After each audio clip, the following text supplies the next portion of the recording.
Hey guys. Earlier this spring I got a very special commission, and so I wanted to do something big.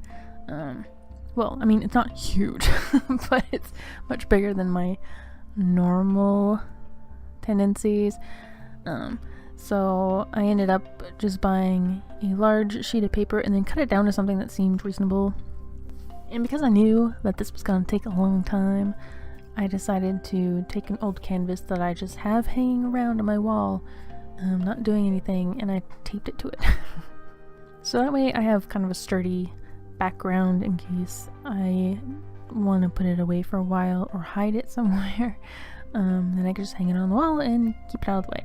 Of course, during the entire time that I made this, I pretty much left it on my awkward wooden easel the whole time. I think it's been here for at least a month now. So my original idea for this painting was going to be a garden, and it's going to be a cat in the center of the garden, and I still wanted to have some of the pieces sticking out from the surface, including some pieces in the foreground and the cat itself. And so I'm trying to plan the main layer of this painting around that.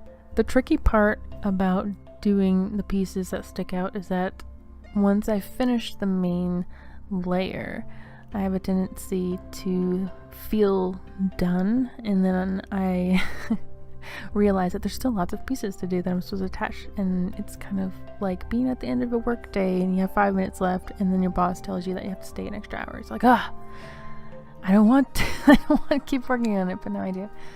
So I have to be a little bit careful, and it helps a little bit to make sure that the pieces that I'm doing are interesting enough on their own to do.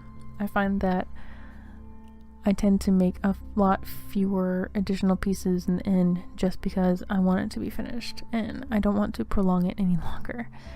And I'm gonna have to fight the urge this time. Because this painting is so big, I ended up working piece by piece, which our teachers normally wouldn't recommend. It's usually better to do the whole painting evenly at the same time, because once you figure out if something is placed weirdly or the perspective is way off or something, you can still have a chance to fix it before you spend hours fleshing out tiny details and stuff. What I'm ending up doing for this video is I am just taking what I have, because I did get to a nice place that I like the main painting layer, and I've done a few major pieces, and I think those pieces will be enough to make it seem pretty finished. It's minimally finished, and so I think that's what I'm going to do. I'm just going to minimally finish it and then edit the video, so what you see at the end is probably not going to be the final version of this painting, but I will include that in like the weekly vlog probably. But yeah, I still have to paint the cat as I'm recording this audio. I've been working a lot. I've been working full-time last week and this week, and probably for the next many weeks.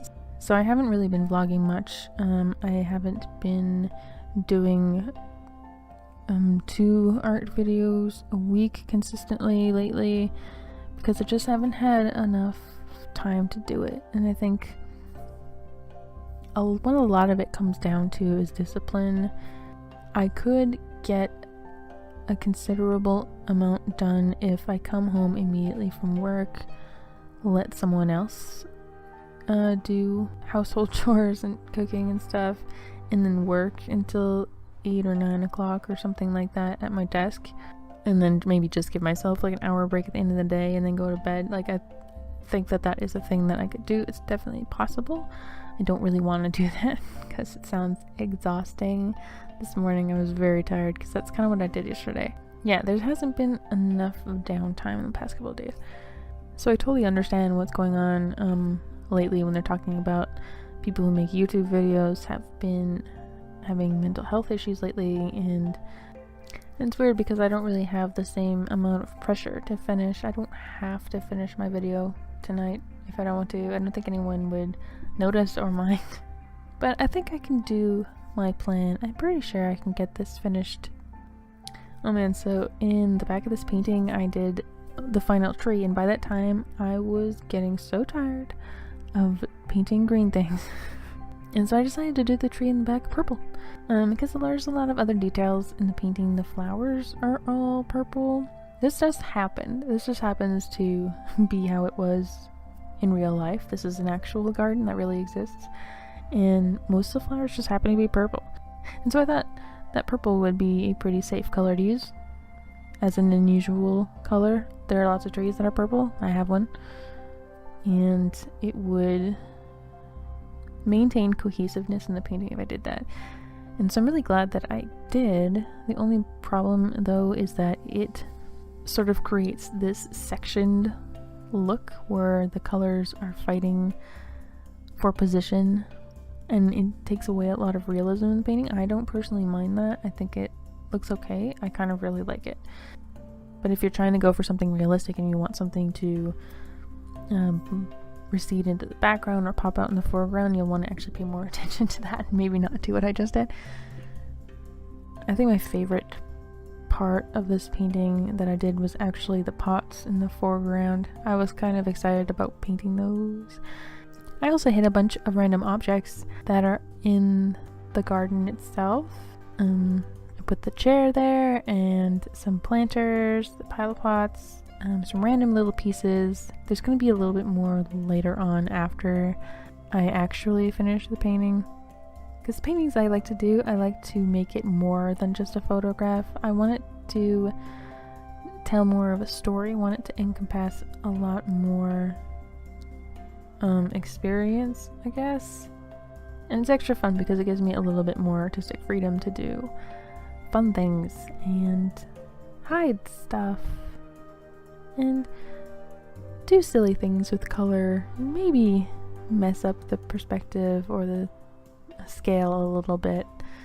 Although if you're going to paint something that's large, oh my gosh, be prepared. I had a lot of stiff shoulders after trying to paint upright like this, and I think this angle is way too extreme for watercolor too, so it's definitely not like painting acrylic. There's some dripping happening.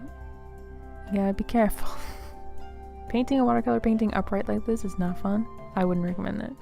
I think that's why a lot of people get those nice drafting tables. I technically have one, but it has a computer on it right now, so that's okay. I don't really need it that bad. I can work with this.